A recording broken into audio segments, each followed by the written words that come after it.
우리 하나님의 말씀 마태복음 11장 25절부터 보시겠습니다. 11장 25절. 그때에 예수께서 대답하여 이르시되 천지의 주제이신 아버지여, 이것을 지혜롭고 슬기 있는 자들에게는 숨기시고 어린아이들에게는 나타내심을 감사하나이다.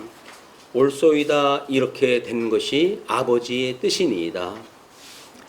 내 아버지께서 모든 것을 내게 주셨으니 아버지 외에는 아들을 아는 자가 없고 아들과 또 아들의 소원대로 계시를 받는 자 외에는 아버지를 아는 자가 없느니라. 수고하고 무거운 짐진 자들아, 다 내게로 오라. 내가 너희를 쉬게 하리라. 나는 마음이 온유하고 겸손하니 나의 멍에를 메고 내게 배우라. 그리하면 너희 마음이 쉼을 얻으리니 이는 내 멍에는 쉽고 내 짐은 가벼움이라 하시니라. 우리 지난 시간에 11장 1절부터 요한에 대한 질문에 대한 교훈을 통해서 심판에 대한 마지막 부분을 우리가 들은 바가 있습니다. 그 이야기 끝에 하시는 말씀이에요. 그때의 그 이야기는 24절까지 불신시의 구약 성도가 받은 화보다 더 큰 화를 받게 된다라고 선언을 갖다 한 그 말을 마치시고, 그때에 예수께서 대답하여 이르시되 천지의 주제이신 아버지여, 이것을 지혜롭고 슬기 있는 자들에게는 숨기시고 어린아이들에게는 나타내심을 감사하나이다. 이렇게 이야기합니다. 우리는 늘 어린아이라고 하는 걸 이야기할 때 우리 예수님이 당신이 오셔가지고 늘 어린아이에 대한 천국에 대한 이야기라고, 복에 대한 걸 이야기를 하잖아요. 그 이야기 갖다 할 때 우리는 이제 모세의 오경을 통해 가지고, 모세의 오경을 통해 가지고 하나님께서 약속한 하나님의 나라 이렇게 이루어질 걸 이야기를 했어요. 하나님 나라를 약속을 갖다 했는데, 이때에 신명기가 끝이 나고 재교육이 되죠. 신명기를 통해서 재교육을 받고, 그리고 이제 가나안 땅에 들어왔을 때는 이 애굽에서 출애굽을 갖다 했던, 이 애굽에서 출애굽이 되어졌던 사람들이 20살 때로부터 이제 이 땅에 들어올 수밖에 없던 것이 광야에서 전부 세대 교체가 되어졌기 때문에 그렇습니다. 세대 교체가 되어져서 이때 출애굽을 갖다 했을 때 출애굽에서 20살 미만의 사람들, 그리고 40년의 세월이 흘렀으니까 아마 60세의 이제 뭐 사람들이 이쪽에 가나안 땅에 들어오게 되어진 거예요. 그때 이 가나안 땅, 이 하나님의 나라가 이제 가나안 땅, 약속하셨던 가나안 땅인데, 이 가나안 땅에 들어올 수 있는 사람들이 어린아이들로부터 들어올 수밖에 없었어요. 우리 애굽에서 여전히 구습에 얽매여가지고 종노릇했던 사람들, 구습에 의해가지고 종노릇했던 사람들은 이제 광야 생활을 통해서 전부 세대 교체가 되어졌고, 여기에 출애굽을 했다 할 때 20세 미만이거나 또는 광야에서 출생을 했거나 라고 했던 사람들만이 이 가나안 땅에 들어왔기 때문에 이 하나님의 나라는 어린아이들의 것이라고 우리가 이렇게 정의를 했어요. 물론 뭐 우리 성경 신학자들은 이제 어린아이가 뭐 순진하고 순종적이고 뭐 이런 어떤 그 인문학적 의미라다 부여하는데, 이건 역사적 배경에 의해서 되어지는 거예요. 어린아이라고 하는 것은 세대 교체가 되어진 사람들이에요. 그러니까 예수님께서 지금 하시는 말씀이, 예수님 때도 이 구습에 얽매여져 가지고 우리가 늘 이야기했듯이 우리 이 하스몬 왕국에 이르기까지 제법 종교 이 하나님 나라, 우리 이제 다윗 왕국으로 해가지고 다윗으로부터 시작되었던 이 다윗 왕국이 하나님의 정치적인 회복을 꿈꾸는 사람들에 의해서 지금까지 진행이 되어지고 있는 거예요. 이때 종교 지도자들은 이제 사내들인 공회를 통해 가지고 완전히 이스라엘 백성들을 장악을 하고 그들에게 종교적 또는 사회적 이런 지도에 의해 가지고 모든 사람들이 그 체제 아래 있던 때거든요. 그러니까는 사실 이때에 여기서 지혜 있다고 하는 걸 그렇게 이야기를 합니다. 거기서 올소이다 이렇게 된 것이 아버지의 뜻이니다 라고 이야기 하시면서 우리 그 25절 중반절에 지혜롭고 슬기 있는 자들에게는 숨기고 소위 예수님 오셨을 때에 지도자로 자처했던 사람들, 이 사람들은 자기네들이 지혜롭고 슬기롭다고 우리가 스스로 자인 얻은 사람들이에요. 근데 하나님께서 이런 자들에게는 숨기시고 그 이야기예요. 그리고 새로운 시대에 예수님을 맞이할 수 있는 20세로부터 60세까지 세대 교체되어진 사람들이 하나님 나라를 누리고 살듯이 예수님을 이제 그의 의와 나라로 맞이해가지고 예수님을 믿고 살아갈 수 있는 사람들, 그것이 제자의 부름이라고 이렇게 해야지. 제자 12사도를 불러가지고 제자를 삼으셨는데 그 제자들을 어린아이라고 표현했다 한 거예요. 그러니까 인간 속성상 뭐 나이가 많으면 고집이 많아가지고 복음을 못 깨닫는데 이런 얘기가 아니라 이렇게 역사적인 배경을 통해 가지고 어린아이라고 하는 그것은 세대교체가 되어지고 하나님과 새로 거듭나게 되어진, 새롭게 만들어서 하나님 나라를 누리고 살아가도록 섭리하셨던 그 하나님을 기억하게 하시는 표현이에요. 여기서 그러니까 이 지혜로운 사람들, 슬기로운 사람들에게는 하나님께서 이걸 숨기시고 이 어린아이들, 그래서 전혀 종교 지도자들하고는 다른, 그래서 예수님을 또 예수님의 복음을 받아들일 수 있는 이런 사람들을 어린아이로 이제 표현했다 한 거예요. 그러니까 어린아이들에게는 나타내심을 감사합니다. 여러분들은 뭐 세상엔 이렇게 지혜로운 사람들이 얼마나 많습니까? 그래도 하나님께서 우리를 어린아이 같이 여겨가지고 예수님을 맞이할 수 있는 사람으로 삼아줬다는 이야기는 우리를 어린아이로 보신 거예요, 주님께서. 이게 세상에서 지혜롭다고 하는 사람들은 복음 듣기가 어렵습니다. 뭐 창세기서부터 이렇게 보게 되면 전부 모순 투성이처럼 보이고, 과학이 뭐 지금 블랙홀을 갖다 이렇게 사진으로 찍을 수 있을 정도로 되어진 때에 우리 뭐 천지를 하나님께서 만드셨다는 등 사람을 지었다는 등 이런 이야기를 믿는 사람들이 없어요, 지금은.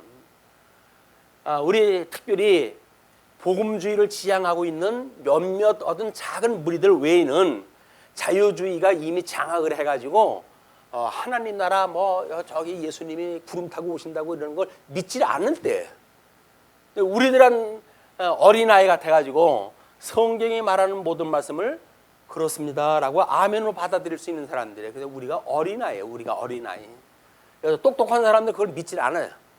뭐 우리 요즘 뭐 박사학위를 몇 개씩이나 갖고 있는 그런 자연학자들 이런 사람들은 예수님 안 믿습니다. 근데 우리는 하나님께서 어린아이 같아가지고 이 복음을 받아들이게 했어요. 우리는 어린아이라고 하는 이야기는 새로운 시대에 걸맞는, 그래서 새 포도주는 새 포도주 우리 주머니에다 담는다고 이렇게 이야기했듯이 앞에서 우리는 새롭게 준비되어진 사람들이에요. 하나님 나라를 누리고 살아갈 수 있도록 하나님께서 부르신 사람들이에요. 이미 산상수훈에서 예수님이 당신이 복 있는 자라고 이야기를 했는데 그 복 있는 자와 우리가 연합해가지고 함께 복에 참여할 수 있는 사람들, 우리예요. 여러분들이 복 있는 사람들이라고요. 우리가 감사할 일이에요. 이게 예수 믿는 게 보통 일이 아닙니다. 우리는 뭐 내가 그저 열심히 뭐 그래도 믿었고 또 신앙생활을 어려서부터 했기 때문에 내가 나온 거지 이렇게 이야기할 것이 아니에요. 우리가 지금 이렇게 신앙생활을 한다는 이야기는 철저한 사망 권세의 싸움과 이긴 결과들이에요.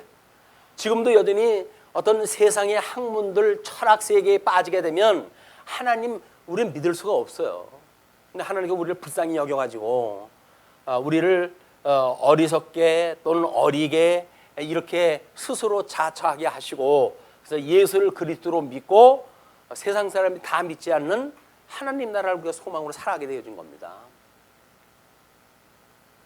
행복하십니까? 그래서 이런 특별한 그런 우리들의 정체성이 여러분들이 행복하십니까? 사도들만 성경을 통해 가지고 아무 일한 것이 없는 받은 자들의 이 행복에 대하여 뭐 논하는 사도 바울만 행복을 논하는 것이 아니라 이 복음을 받았던 우리들, 이 복 있는 예수 그리스도에 참여되어진 자들, 이런 사람들이 그 복을 누리고 살기 때문에 행복한 자라고 그러는 거예요. 우리 행복한 자다. 그런데 이제 그들한테는 숨기고 어린아이들에게는 나타내심을 감사하나이다. 올소이다. 이렇게 된 것이 아버지의 뜻입니다. 지금 이 구약성경의 모든 것들은 하나님께서 우리 새로운 메시아에 대한 언약의 섭리거든요. 그럼 이 언약하셨던 내용이 이미 하나님께서 작정하셨던 뜻이라는 거예요. 이게 만사 만물을 작정하시고 예정하셨던 하나님의 뜻, 이 뜻이 지금 이렇게 이루어진 거 있단 말이에요. 주기도서 이야기하신 것처럼 아버지의 뜻이 우리 이제 이걸 실체적으로 이야기했다 해가지고 영원한 우리가 이 하늘에서 이루어진 것처럼 이 땅에서 이루어지다라고 하는 기도가 지금 우리한테 성취되어지고 있는 사건이에요. 역사적 이 상황. 우리는 천상에서 이루어졌던, 지금도 영원묵도록 하나님을 찬양하는 천군 천사가 영원묵도록 하나님을 찬양하는 천상계가 있죠. 그 뜻이 이 땅에서 이루어지는 것을 성경 계시를 통해서 오늘 확인해 가고 있는 거예요. 이 땅에서 이루어지는 하나님의 이 섭리를 우리가 믿습니까? 이걸 보게 되어집니까? 그게 우리가 소경이 아닌 거예요. 하나님이 섭리하는 걸 볼 수 있으니까 소경이 아닌 거예요. 우리가 귀머거리가 아닌 거예요. 이 복음을 들을 수 있으니까 우리는 이 귀머거리가 아닌 거예요. 어떻게 하나님이 우리에게 이렇게 복 있는 자리를 주셨을까? 이것이 영원토록 우리 하나님을 찬양해야 될, 하나님을 경외해야 될 우리들의 본분인 겁니다. 그래서 세상에 먹고 마시고 하는 것이 우리의 목적이 아니라 하나님을 경외하는 것이 인생의 본분인 거예요. 그걸 우리는 끊임없이 주일날 확인하겠다 하는 겁니다. 하나님 말씀을 통해서 그걸 확인하는 거예요. 우리는 이런 과정 속에 빠지게 되면 우리는 이 과정이라고 하는 건 부분적인 일이거든요. 이 부분적인 우리 어떤 생각 세계를 가지고 있는 사람들이 어떤 우를 범하고 있는지를 이번 시간에 확인하게 될 겁니다. 그렇기 때문에 하나님의 이 섭리를 창세기로부터 요한계시록에 이르기까지 모든 하나님의 섭리를 깨닫는 이걸 전체를 우리가 깨닫게 되어지는 이 이제 복음이라고 이렇게 해야죠. 복음. 전체적인 복음을 깨닫고 있는 우리들이 얼마나 자유롭고 얼마나 행복하고 이런지에 대한 걸 우리가 확인할 때 할 거예요. 자, 이것이 지금 예수님께서 설명해 가시는 과정인데 우리가 그 제목을 뭐로 잡아놨습니까? 11장 25절로 12장까지의 내용을 안식의 주인이심을 교훈하다 했어요. 안식, 예수 그리스도, 안식의 주인이신 예수 그리스도, 이분에 참여되어진 것이 우리가 안식을 누리고 살아가는 거 아닙니까? 안식을 누리고 살아간다는 이야기는 결국은 심령의 평강을 누리고 살아가는 거예요. 심령의 평강이라는 건 뭐예요? 무엇을 먹을까 마실까 염려하지 아니하고 우리는 예수 그리스도, 하나님과 우리 주 예수 그리스도로조차 은혜와 평강이 너희와 함께 있을지어다. 끊임없이 사도들이 우리한테 권면하는 기도의 내용들이에요. 우리는 그 심령의 평강을 누리고 살아가는 사람들이야. 세상의 모든 걱정으로부터 우리는 평강을 누리고 사는 성도들이다. 뭐 쉽게 말해서 무엇을 먹고 마실까라고 하지만 종교적인 모든 일까지 포함해서 우리 어떻게 하면 하나님을 잘 섬길까라고 하는 그런 율법주의자들이, 예수님 오셨을 때 이 종교 지도자들이 뭐 자기의 일생을 갖다 종교 생활에 아주 올인했던 사람들이에요. 그럼에도 불구하고 그 사람들은 진정한 자유를 못 누렸는데 우리는 어린아이와 같은 우리를 부르셔서 하나님께서 심령의 평강을 누리고 살아가게 하신 거예요. 아마 전매기가 엄마 품에 안겨가지고 엄마 그런데 저녁거리는 있어요? 라고 이야기하면 소름 돋을 겁니다. 그렇지 않을까요? 젖먹이 애가 엄마 품에 안겨가지고 엄마 저녁거리는 있어요? 라고 말한다고 한다면 어떻겠어요? 이 상황이. 걔네들은 그런 건 몰라요. 그냥 엄마 품에 안겨가지고 젖 먹고 사는 것이 자기의 평안한 삶이에요. 그게 어린아이의 특징이란 말이에요. 어린아이가 돼야 돼요. 이 믿음의 생활은 어린아이가 돼요. 이걸 똑똑하다 어쩌다 해가지고 세상 모든 이런 뭐 논리를 알고 신학적인 체계를 갖다 알고 그래야 된다고 생각하는 사람들은 오류예요. 하나님께서 우리한테는 논리를 통해 가지고 평강을 주는 게 아닙니다. 예수 그리스도를 믿는 복에 참여되어지는 그다음에 우리 예수 그리스도께서 약속했던 안식에 거하게 됐을 때 우리가 드디어 평강을 누리고 살게 되어진다. 이 근심 많은 세상에 평강 누리고 살 수 있다고 한다면 그게 제일 아닌가요? 뭐가 걱정입니까? 심령의 평강 누리고 살아가는데 우리는 세상 살아가면서 걱정도 팔자지. 뭐 정신 놓고 사는 사람들을 매우 걱정을 하거든요. 치매 걸린 노인네들을 되게 걱정을 하거든요. 염려하지 마세요. 그분들은 근심 걱정이 없어요. 치매 걸린 사람들이 뭐 세상 걱정을 합니까? 정신 놓고 사는 사람들이 뭐 세상의 일을 갖다가 걱정을 하겠어요. 온전하다고 하는 사람들이 여기서 지금 골치 아프고 살아가는 거예요. 오히려 정신없이 살아가는 사람들은 다른 사람이 손가락질 해도 몰라요. 근데 우리는 조금만 해도 다른 사람 눈치 보고 뭐 옆에 곁눈질로 보고 저 사람이 나를 어떻게 볼까 전전긍긍 세상에 살아가는데 한시도 우리가 마음이 편안할 때가 없어. 사회생활 하는 게 왜 이렇게 힘든지 몰라. 왜? 옆에 사람이 나를 뭐라고 그러지? 이게 늘 걱정이에요. 아니 옆에 사람이 뭐라고 그러는 게 뭐 걱정이에요? 대주제가 대신 우리 하나님이 우리를 어떻게 보느냐가 중요하지. 옆에 사람이 우리를 이러고 저러고 한들 그게 무슨 중요합니까? 무엇이 중요한지, 무엇이 중요한지. 진짜 중요한 걸 몰라요 우리가. 그럼 겨우 세상 사람대로 살아가면서 저 사람이 나를 어떻게 생각할까? 염려하지 마십시오. 우리 주님께서 우리 의의 옷이 되어져 가지고 모든 수치를 다 가려주시는 분이에요. 그분이 우리를 구원을 갖다 해주셨는데 세상에 뭐 때문에 우리가 노심초사 세상을 근심 걱정에 빠져 살아갑니까? 그게 미련하다 이렇게 이야기하는 거예요. 예수님을 믿고도 우리가 근심 걱정하며 살아간다라고 하는 것을 미련하다 이렇게 이야기를 해요. 예수님께서 오늘 우리들한테 하나님이 하셨던 그 일을 옳습니다. 이것이 아버지의 뜻입니다. 라고 이야기해요.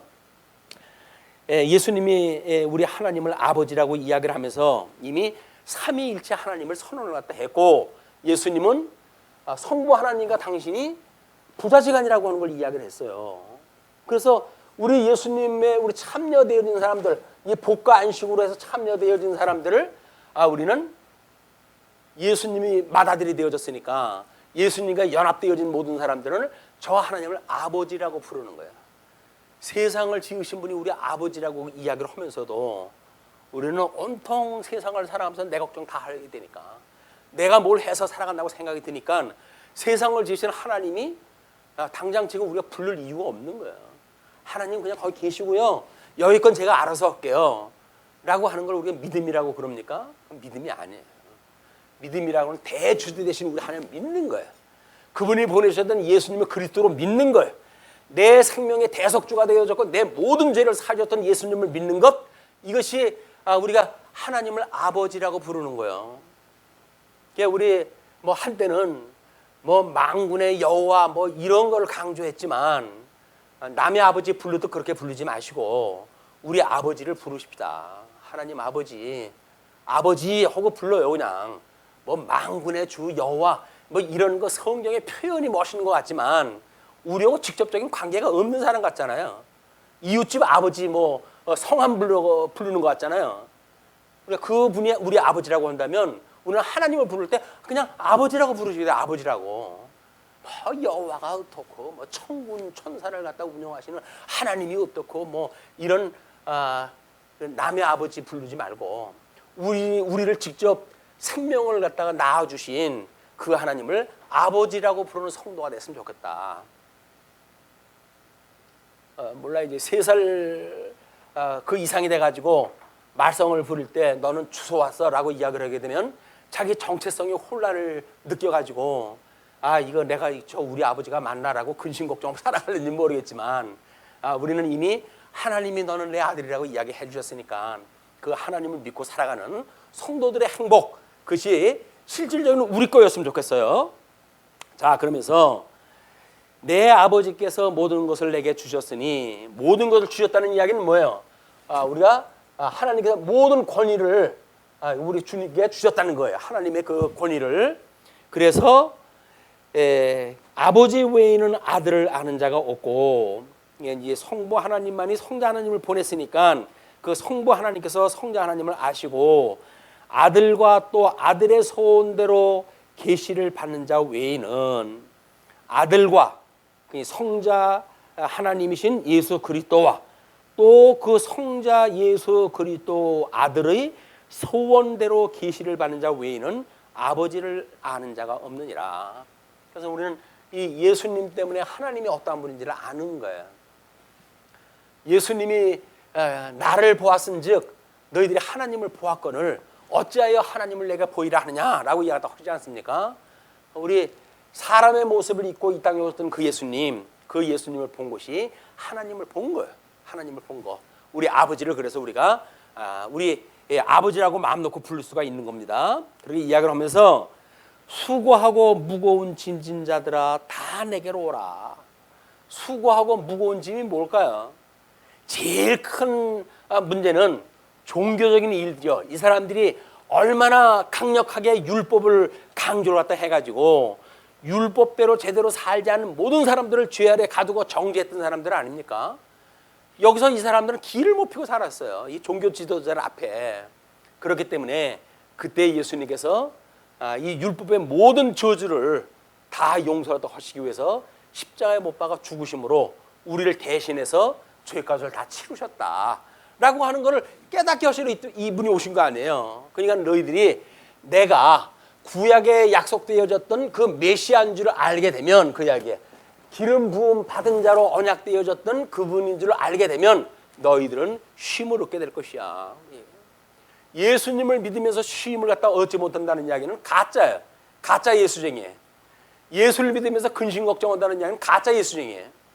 왜? 예수님이 우리한테 쉬게 해준다 그랬잖아요. 어떻게 쉬게 해준다고 그랬나요? 자, 이렇게 이야기합니다. 나는 마음이 온유하고 겸손하니 나의 멍에를 메고. 이때 당시에 이 농경사회에서의 이 멍에라고 하는 그런 그 일은 한결이의 소가 끄는 그 멍에예요. 그런데 이 한결이 두 마리를 갖다 쓸 때 한 마리는 어미의 어미를 갖다 쓰고 두 번째 옆에 있는 말은 새끼를 갖다 써요. 왜? 훈련받은 어미의 그 멍에를 먹고 쟁기질하고 이런 것들을 새끼가 배워야 되거든요. 그래서 예수님 오셨을 당시에 이때 이 지도자들은 사제지간의 문제, 이 사제지간의 관계를 바로 이 멍에로 예를 갖다 들었어요. 자, 그러면 예수님이 지금 당신의 멍에라고 그랬으니까 예수님 멍에를 누가 대신, 우리 그 한쪽엔 누가 있는 거예요? 내가 있는 거예요. 내가 세상 짐을 지고 가는데 내 멍에를 갖다가 함께 지고 가는 주님이 옆에서 보이십니까? 주님이 만져지시나요? 주님의 그 노련한, 여기서 이 기술을 갖다 충분히 배워가지고 주인한테 매 안 맞고도 이렇게 경작할 수 있는 이런 그 어미 된 그 어미가 여러분들 옆에 있나요? 그 예수님이 여러분들 옆에 있습니까? 만약에 그분이 없다고 한다면 우리는 세상 그 멍에를 나 혼자 미고 가는 거예요. 미고 간다고 제대로 걷지도 못합니다. 새끼가. 그러나 우리 주님이 있기 때문에 세상 짐을 우리가 미고 갈 수가 있는 거거든요. 그런데 고민을 또 하면서 옆에 있는 예수님이 안 보여. 그러니까 우리가 예수님 믿지 않는 거예요. 여기 참여했다고 그러는데 참여가 되어진 게 아니에요. 참여가 되어졌다고 하면 옆에 계신 예수님이 보이겠죠.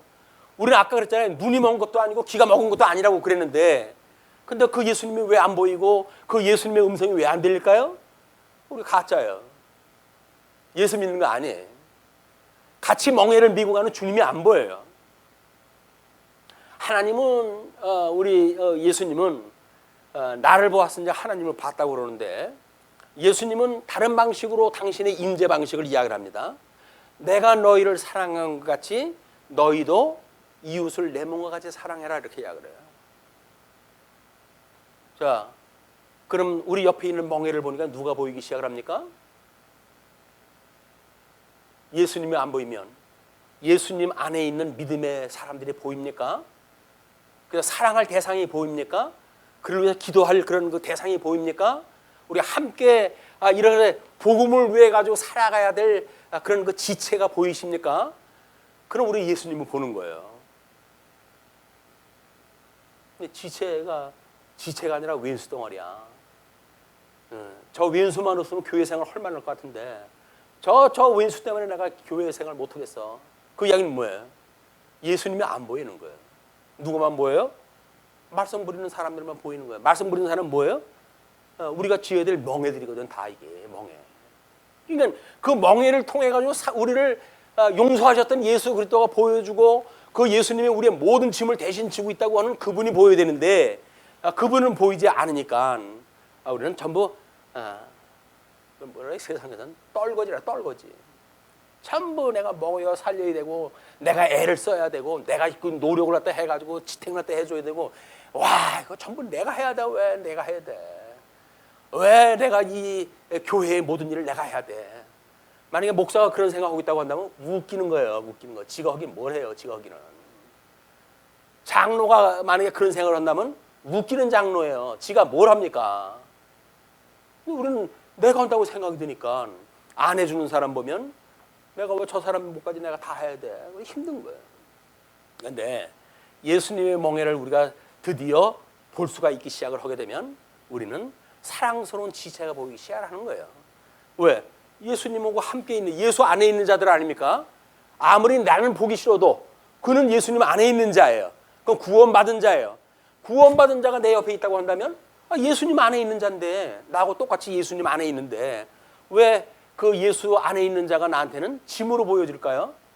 우리는 우리의 멍에를 미고 계신 예수님을 보는 것이 아니라 세상 사람들이 보는 것과는 똑같은 걸 보는 거예요. 우리가 예수님을 보는 게 아니에요. 예수님을 믿는 사람들은 예수님을 보게 되어지죠. 예수님을 보지 않으니까 누굴 본다고요? 그래서 아유 나 힘들어. 저 사람 때문에 힘들어. 라고 이야기하다 하니까 예수님이 보이는 것이 아니라 힘든 멍에만 보이는 거예요. 그런데 예수님이 내가 내 멍에를 갖다가 함께 지겠다 그래요. 내 멍에를. 그러니까 너희들은 와가지고 이제 나는 마음이 온유하고 겸손하니 나의 멍에를 보고 내게 배우라. 내게 배우라고 하는 그 이야기는 우리는 뭐 서로 이야기를 하게 되면 기술을 배우는 거겠죠. 그러나 신앙적으로 이야기를 하면 뭐예요? 우리 성부 하나님으로부터 보냄을 받아서 하나님에게 죽도록 충성하셨던 예수 그리스도의 복음, 이 복음에 대한 거를 지금 제자들한테 전해준 거 아닙니까? 그걸 배우라는 거예요. 복음을 배워라. 진리의 원리가 무엇인지 그걸 배워라. 그래서 그 복음을 깨닫게 되어지게 되면 너희는 내 안에서 안식을 누릴 수가 있어. 그리고 복에 참여해가지고 너희들은 스스로 행복 다 할 거야. 그런데 그걸 모른다고 한다면 너희는 복 안에 있으면서도 복인 줄 모르고 그리고 심령의 평강을 누릴 수 있는 조건이 되는데 불구하고 심령의 평강을 누리지 못하고 끊임없이 이 불안증에 걸려가지고 잠도 못 자. 잠자는 동안에 세상이 어떻게 꺼질까봐 잠도 제대로 못 자요. 근심 걱정에. 그러나 우리 주님이 우리의 모든 짐을 대신 지고 가신 분이라고 믿어지게 되면 나의 모든 죄 값을 대신 지신 주님이라고 믿어지게 되면 우리는 그분 앞에 심령의 평강을 누리며 살아갈 수가 있는 거예요. 세상에 눈에 보이는 것 때문에 평강을 얻는 거 아닙니다. 눈에 보이는 거라고 그 눈에 보이는 환경 때문에 평강을 얻는다고 한다면 그러면 저 제일 큰 회사의 사장 뭐 우리 삼성의 그 유명한 그 회장님 그분만큼 이게 평강해야 되겠죠. 그분은 아마 이런지도 몰라요. 아무 뭐 숨만 쉬고 계시니까 뭐 그런지도 모르겠어요. 근데 그 일을 직접 맡고 있는 분은 언제 감옥에 들어갈지 몰라가지고 노심초사하잖아요. 지금 하는 것마다 전부 불법이고 하니까 왜 그럴까요? 왜 환경이 그게 세상에 뭐 대한민국의 수입의 몇 퍼센트를 갖다가 차지하고 있는 분이 왜 이렇게 근심 걱정 노심초사하면서 세상을 살아가야 될까요? 환경이 우리를 다 편안하게 해주는 거 아니에요. 우리는 예수님 안에 있어야 평안한 거예요. 우리의 대속주이신 예수 그리스도를 믿는 것이 우리들의 행복이에요. 근데 우리는 그걸 이미 확인한 사람들 아닙니까? 근데 미련한 거는 확인하면서도 믿지 않아지는 게 이게 미련한 거예요. 다른 사람은 몰라서 못 믿는다고 하지만 우리는 저 창세기부터 요한계시록까지 모든 성경을 다 통해가지고 공부를 다 했는데 그런데도 모른다? 그럼 이건 말릴 장수가 없어요. 누가 말려요, 그걸? 그 수많은 성경적인 근거를 가지고 예수님이 정말 이 그리스도십니다. 우리의 모든 죄를 대속하셨던 분입니다. 라고 선언되는데도 불구하고 글쎄 봅시다 라고 이야기를 하게 되면 그럼 역부족해져도 어쩔 수가 없어요. 성령 하나님의 그 사역을 갖다가 못 믿는데 무슨 수로 그걸 갖다가 말립니까? 자, 예수님으로 인해 가지고 배우게 되어지는 것, 그 결과가 이렇게 되어집니다. 그리하면 너희 마음이 쉼을 얻으리니, 심령의 평강의 안식을 누린다는 이야기죠. 이는 이유를 이렇게 설명합니다. 내 멍에는 쉽고 내 짐은 가벼움이라 하시니라. 우리 예수 그리스도 그럼 뭐 예수님이 다 하면 그럼 난 아무것도 안 해도 돼요? 뭐 이렇게 가끔 이야기를 하잖아요. 그런데 어떻게 안 합니까? 어떻게 안 해요? 주님의 이 극진하시는 은혜를 깨닫고 뭐 어떻게 땡깡땡깡 그러고 세상을 삽니까? 그거는 세상의 이치를 모르니까 그러는 거예요. 세상의 이치를 모르니까. 하나님이 다 하신다고 그러면 난 아무것도 안 해도 되겠네요. 아무것도 하지 마십시오. 그게 가능하다고 한다면 안 되는 거예요. 하나님이 이 한없는 은혜를 깨닫고 그런데도 불구하고 그걸 육체의 기회로 삼는다고요? 말이 안 되는 거예요. 육체의 기회로 삼는 이야기는 뭐예요? 우리 주님께서 이 모든 세상의 어려움으로부터 우리 진정한 자유를 주셨는데 모든 종교적인 또는 우리 사회적인 경제적인 정치적인 영역으로부터 진정한 자유를 주셨는데 이거를 육체의 기회로 삼는다고요? 그럴 수 없는 거예요.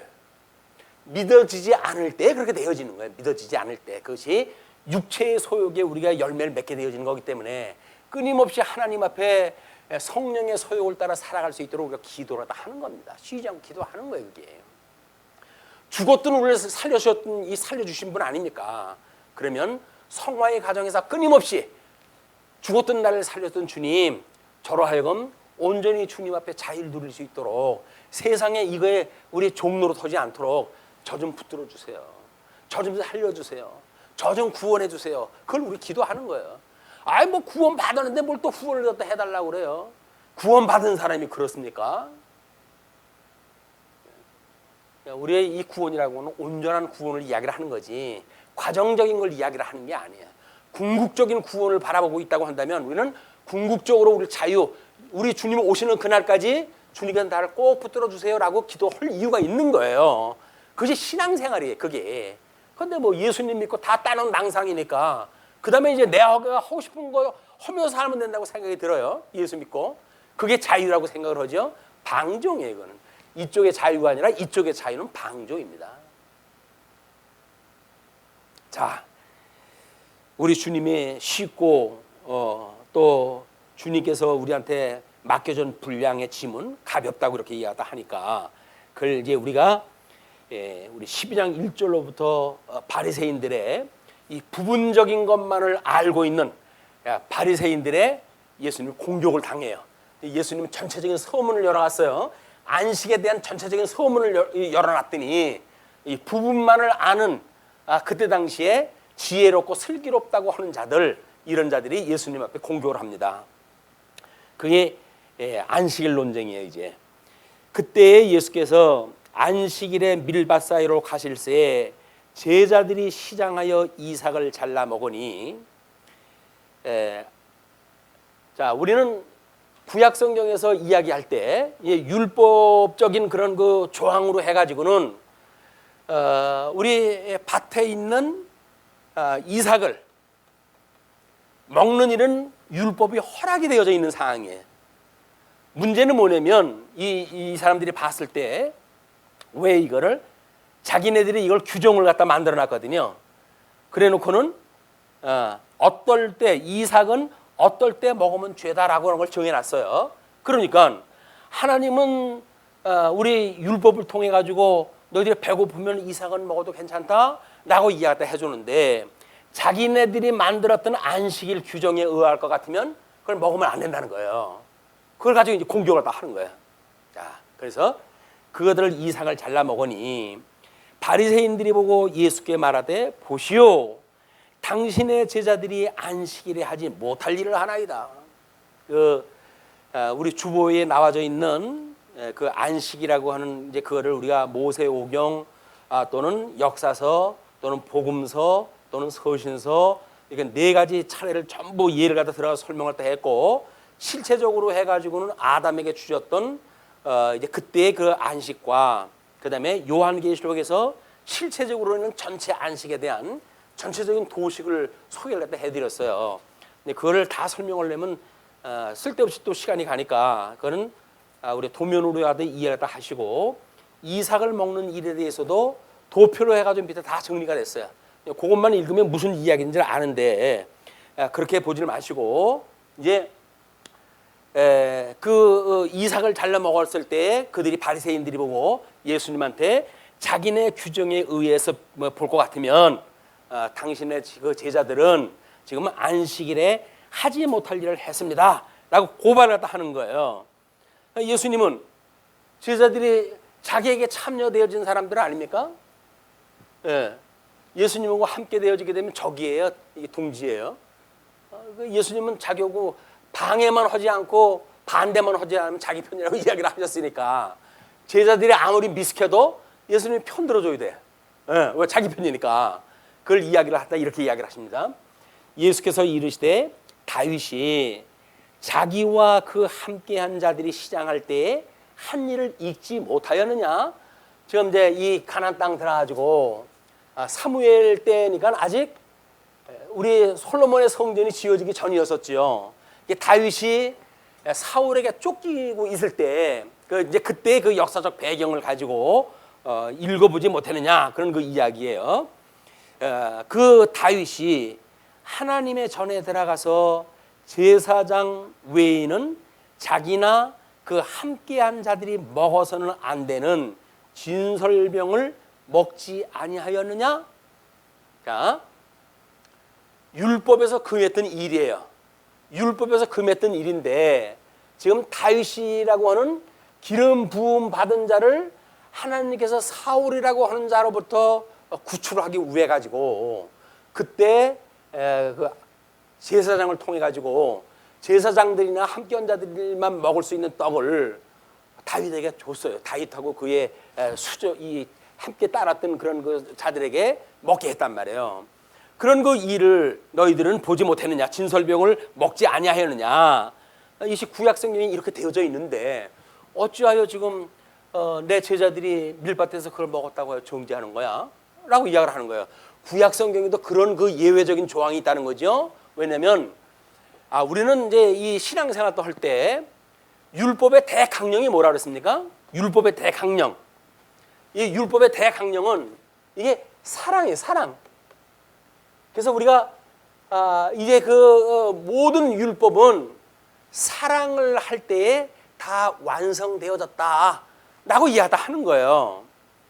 그러니까 이 조항, 율법에 나와 있는 수많은 조항들은 사랑이라고는 대전제 안에 있는 거지 이것이 조항을 지키는 데 있는 것이 아니란 말이에요.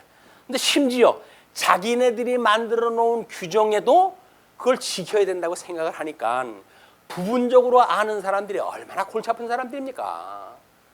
예수님은 이미 그것이 무엇을 말하는지 다 알고 계시는 거예요.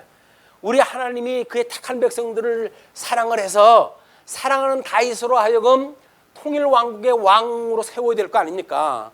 그래서 하나님이 약속했던 하나님 나라가 복을 누리고 살아갈 수 있게 하기 위해서는 다윗을 지켜야 되니까 그 사랑을 할 수 있도록 다윗을 생명을 부지하게끔 만들어준 것이 그때의 제사장들만 먹을 수 있는 음식을 먹게 하신 거예요. 그 사랑의 원리를 모르고 아니 왜 모세 율법에 그걸 그렇게 하지로 안 돼 있는데 그렇게 했습니까? 라고 하는 따지는 일은 부분적인 것만 알고 있는 사람들의 특징이에요. 이 사람들이 가장 골치 아픈 사람들. 사사건건 시비가 걸려요. 옳으냐 그러냐 시비가 걸려요. 왜? 자기 관점만 있나요? 옆에 있는 사람 관점은 또 다른데? 그냥 맨날 갈등이 일어날 수밖에 없잖아요. 교회에서도 무슨 일을 할 때 옳으냐 그르냐라고 하는 걸 따지는 게 아니에요. 옳으냐 그르냐라고 하는 걸 따지는 거는 교회가 지금 어떤 율법주의가 돼가지고 성경이 말하고 있는 규정을 지키는 게 아니지 않습니까? 우리는 뭐라고 그래요? 우리 성도들의 신앙생활에 대해서 뭐라고 이야기합니까? 영적 예배에 대해서 이야기를 하죠. 이 영적 예배라고 하는 것은 하나님의 선한 뜻을 분별하는 것이 첫째라고 그랬어요. 두 번째, 믿음의 분량만큼만 지혜롭게 생각을 다 하는 거예요. 세 번째, 주신 은사를 실현하는 거예요. 그러면 하나님의 뜻은 어디에 기록되어져 있나요? 성경에 기록되어져 있죠. 그런데 목사가 성도들한테 내가 성경을 보니까 이렇게 나왔습니다. 여러분 이렇게 1번대로 사십시오 라고 말한다고 한다면 이것이 소위 말하는 신율법주의예요. 신율법주의. 이 사람들이 지금 율법주의자들 아니에요. 이렇게 살아야 된다는 거 아니에요. 자기네들이 만들어놨던 규정대로 살아야 된다는 거 아닙니까? 그러니 율법주의듯이 지금도 만약에 목사가 성경적인 근거를 대가지고 이렇게 살아야 됩니다 라고 이야기를 하면 그게 신율법주의라니까요. 그럼 목사가 어디 와서 이야기를 해요? 자기가 가지고 있는 믿음의 분량만 같이 이 주관적인 믿음의 세계에 와가지고 내가 보건대 내가 믿는 이 약속은 이 정도에 되어지는 것 같습니다 라고 하는 것이 뭐예요? 사랑의 약속이라고 이렇게 이야기를 해요. 그러니까는 교회의 정관이라고 하는 것은 사랑의 약속이에요. 물론 성경의 그 뜻에 대한 정신에 의해서 사랑의 약속이 시작이 되지요. 그러나 사랑의 약속이라고 하는 이야기는 여기에 있는 모든 구성원들, 이 구성원들의 합의에 의해서 만들어진 거 아닙니까? 그러니까 구성원들이 이거는 하기로 했으니까 자기가 하자고 해놓고 그 다음에 시비 걸면 그건 말을 자격이 없죠. 자기가 구성으로 이 사랑의 약속에 동의할 때 했다고 한다면 자기 약속을 했으니까 해야 되는 거예요. 그거는 율법이기 때문에 허라 하지 마라가 아니라 자기가 하겠다고 약속을 했으니까 그거는. 자, 그러면 목사는 이 우리 정관을 만들 때 어디서 만들어요? 여기서 만듭니까? 여기서 만듭니까? 자기 주관적인 믿음을 가지고 사랑의 약속을 하겠죠. 성도들하고도. 그런다고 한다면 마땅히 자기 믿음의 분량만큼 맞는 분수에 따라서 나는 이렇게 믿어지지만 여러분들의 신앙의 자유에 의해서 이것을 이렇게 하십시오라고 하는 것이 교회의 신사적인 신앙행위란 말이에요. 목사가 자기가 잘한다고 성경 잘한다고 해가지고 무조건 나를 따르라 이렇게 이야기하면 그게 독재죠. 그게 무슨 교회의 자유가 어디 있어요? 그러면 목사 마음대로 해야 되지, 장로 마음대로 해야 되고, 그게 아니란 말이에요. 우리는 이 구성원들이 믿음의 분량에 맞는 우리 교회 수준에 맞는 사람들이 이렇게 모여가지고 정관을 만들었잖아요.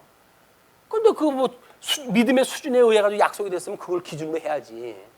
이걸 아니 무슨 약속을 그렇게 했습니까? 이거 원리에 맞지 않습니다. 하나님의 뜻은 이렇습니다라고 해가지고 그걸 상향 조정을 하면 가능할까요? 그럼 그 다음부터 이거 지키지 못하는 법이 돼버리고 마는 거예요 이게. 우리가 신앙의 양심의 자유를 누린다는 이야기는 믿음의 분량만큼만 우리가 생각을 하는 거예요. 지혜롭게. 그게 지혜로운 하나님께 우리의 주는 우리 주님께서 가볍게 해준 우리의 짐이란 말이에요 이게. 이걸 모르게 되면 그는 예수님이 져야 될 거 우리가 져야 돼요 이걸. 그게 아니다. 무슨 원리인지 아시겠죠? 교회 생활은 그래서 이러고 저러고 시비 걸릴 게 없어요. 자기 힘다는 데만큼 하면 되는 거지.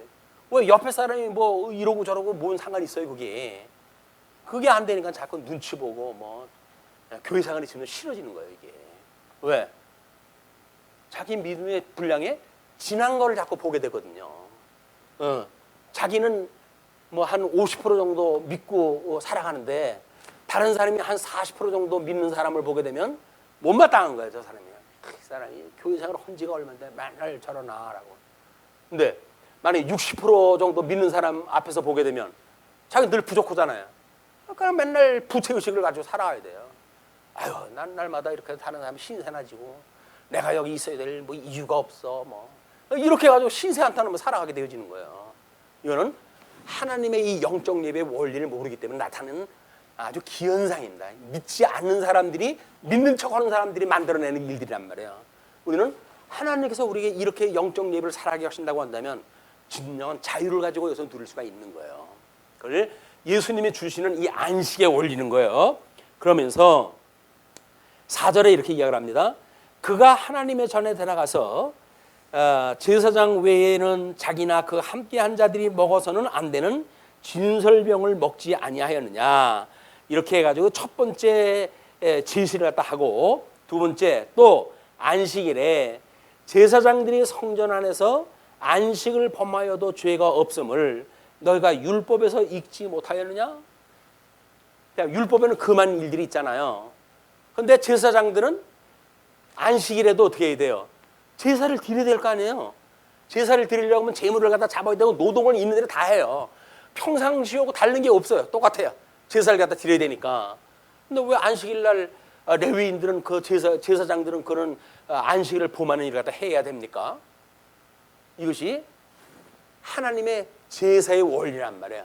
제사라고 하는 것은 우리 사제 원리를 따라서 하나님께서 죄 있는 자들의 죄를 용서하시고 하나님과 원수되어진 자들로 하여금 교제케 하시기 위해서 제사를 드리는 일인데, 사람들은 제사 자체가 목적이 돼버리는 거예요. 그러니까 제대로 잡았냐 안 잡았냐 뭐 이런 걸 가지고 여기서 논쟁이 되어지니까 신앙생활을 해도 헛똑똑이다. 헛똑똑이. 논리를 갖다 보게 되면 대단히 잘 알아요. 대단히 잘 알아. 선은 이렇고 후는 이렇고 성경 원리가 전부 해가지고 뭐 한눈에 이야기를 하듯 해요. 근데 부분적인 와가지고 이러는 거 보게 되면 자기 입장에서 이해하라는, 자기 입장에서. 아니 공동체가 모여가지고 정관을 만들었는데 왜 자기 입장에서만 그걸 보냐고요. 그 구성원들의 다 입장이 다 있는데, 이것이 교회에서 잘 안다고 하는 사람들이 일으키는 문제들이에요. 우리 유명한 그 이론의 사건도 여기에 해당되어지는 겁니다. 이론, 물론 그것도 뭐 우리가 그 기술을 임의대로 고쳤다고 하는 것부터 문제가 발생이 되어진 거지만, 작은 돈 가지고 우리가 그것 때문에 마음 상처 입고 살아갈 이유가 있는 겁니까? 그럴 이유가 없어요. 내가 낸 연봉만 해도 그거보다 훨씬 많은데 그것 때문에 뭐 괜히 인심 잃고 이렇게 살아가는 건 왜 그래요? 미련해서 그렇거든요. 미련하다는 이야기는 뭐예요? 복음의 원리를 모른단 말이에요. 예수님은 나의 구속주는 아는데 그분의 몸으로서 살아가는 우리 영적 예배의 이 놀라운 비밀을 모르니까 몸으로 완성되어지는 예수 그리스도의 우리 천상 사역을 믿지 못하는 불행이다. 많은 사람들이 자기는 예수님을 만났다고 이야기를 해요. 나는 예수님을 영접해가지고 새 생명을 얻었습니다라고 이야기를 합니다. 어디에서 만들어진다고요? 이것이 그리스도의 몸을 통해서 완성이 되어지는 거예요. 내가 율법이나 선지를 폐하러 온 줄로 생각하지 마라. 왜? 내가 그거를 온전케 하러 오신다고 그러죠. 온전케. 어디서 온전케 하신다고요? 천상에서 온전케 하는 거예요. 뭐로? 당신의 몸으로. 이게 당신의 몸을 가지고 온전케 하신단 말이에요. 그 안에 우리가 몸의 지체로 여기 살아가는 거예요. 너무 행복하지 않나요? 주님 안에 있으니까 우리 너무 행복하지 않나요? 근데 뭐가 짜증나요? 내 마음대로 뭐 안 되는 게 뭐가 있어요? 다 주님의 뜻대로 되어지는데 내 뜻대로 안 되어질전정 주님의 뜻대로 되어지는 거 아닙니까? 근데 왜 짜증이 나요? 그 이야기는 천상에서 이걸 이루시고 계시는 주님이 안 보이는 거예요. 우리는 눈에 보이는 거 없는 사람처럼 무서움이 없는 사람 없어요. 세상 무서울 게 없는 사람들이에요. 보이는 게 없는데 뭐 자동차가 오는지 무슨 뭐 기차가 오는지 내가 알 게 뭐야. 근데 우리 그 하나님이 보이게 되면 그 예수님이 저 하늘 문을 여시고 지금 대주제로 하나님 보좌 우편에 계셨던 그분이 보인다고 한다면 옷깃을 여미고 주님의 대하듯 주님 앞에 살아가듯이 살아갈 수밖에 없는 걸 말하지 않아도 알게 되죠. 이게 문제는 우리 알력이 없어서 주님이 안 보이는 거예요. 주님이 우리 눈에 보이는 돋배기로 이게 해결되는 문제가 아닙니다. 하나님 말씀을 자꾸 묵상을 해가지고 우리 하나님의 음성을 듣기를 연습을 하고 또 우리 하나님 보좌 우편에 계시던 그분을 뵙기를 끊임없이 훈련되어지는 이런 신앙생활이 되었으면 좋겠습니다. 자, 이렇게 해가지고 이제 그 두 번째 논리를 제시를 했어요. 그리고 너희에게 이르노니 성전보다 더 큰 이가 여기 있느니라. 지금 여기 구약 성경에서 이야기는 솔로몬의 성전, 이제 이 솔로몬의 성전 완성이 되어지는데 이 성전은 예수 그리스도를 예표하는 바로 그 성전인 거예요. 이게. 그건 예수님이 성전으로 오셨으니까 이분이 성전에 오셨다는 이야기는 뭐예요? 참 제사직을 감당하시는 분 아니에요, 이분이? 그것이 뭐예요? 제물로 해가지고는 어린 양으로 돌아가시고, 제단으로 해가지고 사흘 만에 부활하시고, 제사장으로 해가지고는 승천을 갖다 하셔가지고 온전히 제사직을 이루시는 예수 그리스도의 사역이기 때문에 이분의 제사직이야말로 온전한 거거든요. 그냥 구약 시대에 보여줬던 제사의 형식은 뭐예요? 이거를 전부 모형적으로, 그림자적으로, 예표적으로 보여준 거란 말이에요. 참 성전이 지금 왔는데 이렇게 너희들 소꿉장난 하는 걸 보고 생각하면 안 되지. 예수님께서 그 얘기를 하신단 말이에요. 자, 그러면서 이제 성전보다 더 큰 이가 여기 있느니라. 나는 자비를 원하고 제사를 원하지 아니하노라. 호세아서 6장 6절의 이야기라고 우리 9장 이야기할 때 확인하다 했어요. 그러면 자비를 원하고 제사를 원하지 아니한다고 하는 뜻은 제사가 필요 없다는 이야기입니까? 우리는 또 이제 꼭 이렇게 이원론에 빠지게 돼요. 하나님께서 나는 여기서 지금 자비를 원하고 제사를 원치 않는다. 그런 그 이야기는 뭡니까? 이 자비는 하나님의 사랑을 이야기하는 거니까 하나님의 사랑이라는 기본걸 원하는 거야. 그렇다고 하면 제사를 원치 않는다는 이야기는 뭐예요? 이 자비가 배제되어진 제사, 그건 내가 받기 싫어. 그 이야기예요. 우리는 그걸 내 식으로 읽어드려야 될 거 아니에요. 하나님은 자비를 원한다고 그러고 제사를 원치 않는다고 그랬어. 제사 필요 없어. 이렇게 이야기를 하게 되면 영적 제사는 왜 드려야 돼? 신령한 제사는 왜 드려요? 하나님께서 그거 왜 필요해 있어요, 이게? 우리는 하나님께서 이 성경을 읽으면서 이원론에 빠지게 되면 옳고 그르고 시비 얽힐 수밖에 없고, 이런 과정을 통해서 부분적인 이해를 하게 되면 전체를 이해하지 못하고 한쪽에 치우쳐요. 자비는 원하고 제사는 원치 않는데 그건 원하신 건 하고 원치 않는 건 하지 말아야지, 이렇게 돼버린단 말이에요. 근데 거기 문장 뒤에 무슨 얘기가 있느냐면, 생략되어져 있는 이야기가 뭐냐 하면, 내가 자비를 원하는 거야. 내가 너희를 사랑하기 때문에, 뭐 우리의 호세아서라면 이스라엘 백성들, 타락한 백성들 구원하는 이야기가 아닙니까? 그러니까 너희를 회복을 하기 위해 가지고 너희를 나한테 이런 걸 지키라고 한 거지. 근데 회복에 대한 관심은 없고 제사에만 정신이 빠져가지고 잘못되어진 제물이나 바치고 자기 이해관계에 얽혀져 있는 그런 제사를 드리니까 마음에도 없는 제사 내가 받기 싫다, 그 이야기예요. 그게 아니고 제사 하나님이 원치 않는다고 그러는데 뭐 이렇게 말한다고 이야기하면 말귀를 못 알아듣는 사람이에요. 이게 말귀를 못 알아듣는 사람들. 뭐 이거 지혜롭고 슬기롭다고 하는 이 지도자들이 구약 성경 바삭했던 사람들입니다. 다 외웠던 사람들이에요. 근데 호세아서의 그 내용을 몰랐을까요? 아닐 거 아니에요. 이거를 하나님께서 자비를 원하시고 제사를 원치 않는다고 하는 그런 그 이야기를 하나님께서는 제사라고 하는 그것이 우리의 마음을 다해가지고 해야 되는데 그렇지 않은 것을 하나님께서 금하신 거야 라고 이야기했다 해가지고 이 제사를 더욱 적극적으로 자비가 생략되더라도 이걸 해야 된다라고 하는 해 아래 거에 관심을 둬가지고 율법주의를 만들어내는 겁니다. 이 사람들 하나님 사랑하지 않아도 그런 거 아니에요. 하나님을 사랑해도 뜨겁게 사랑을 했어요. 네? 하나님이 원하는 방식이 아니라 지네들 원하는 방식으로 하나님을 사랑했기 때문에 이 걱정이지. 네, 이 자비를 원한다고 하는 그 이야기는 하나님께서 사랑하는 백성들 구원하시기 위해서 이거 하신다는 거 아니에요. 제사라고 하는 그 이야기는 죄악에 빠져가지고 하나님과 원수되어졌던 자들을 제사를 통해 가지고 하나님과 화목하게 하시기 위한 것이 제사의 일이라고 한다면 마땅히 필요하죠.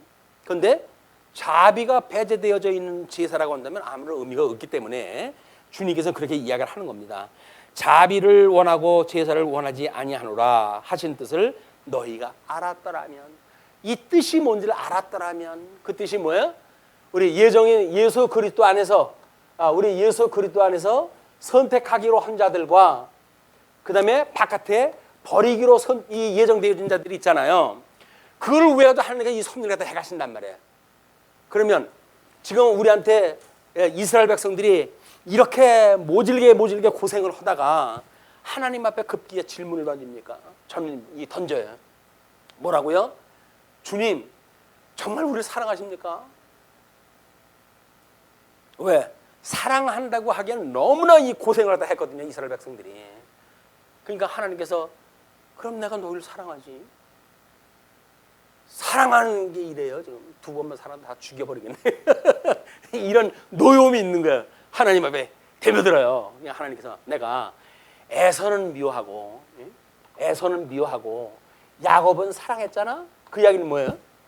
쌍태가 있는데 왜 맏아들은 에서는 버려버리고 야곱은 형 속이고 아버지 속여가지고 재산 가지고 튄 야곱은 하나님께 사랑하다 하십니까? 창세전에 예정했기 때문에 그러는 거예요. 이게 그러니까 이 야곱을 사랑했다고 하는 그 의미가 무엇인지를 알게 되면 우리는 하나님이 우리를 사랑하셨군요 라고 하는 걸 알게 되지 않습니까? 근데 그것이 아니라 이 현실 세계 속에서 아니 믿지 않는 사람들은 더 잘 나가고 믿는다고 나는 왜 이렇게 고생이 심합니까? 그럼 하나님 나 사랑하는 게 아니잖아요 라고 이야기할 때 주님께서 내가 에서는 미워하고 야곱은 사랑했어. 그 이야기는 뭐예요? 고난을 받는 자, 나의 이름을 인하여 고난을 받는 자에게 복이 있나니 너희들이 복이 있음을 내가 가르쳐주는 일이야. 그럼 너희들 나의 이름을 인하여 지금 너희들이 핍박을 받는 거 아니야? 거기에 그런 자들이 복이 있다고 그랬지? 그럼 너희들 복이 있기 때문에 내 이름 때문에 지금 이걸 핍박을 당하고 있는 거야. 그럼 너희들 행복한 줄 알아야지.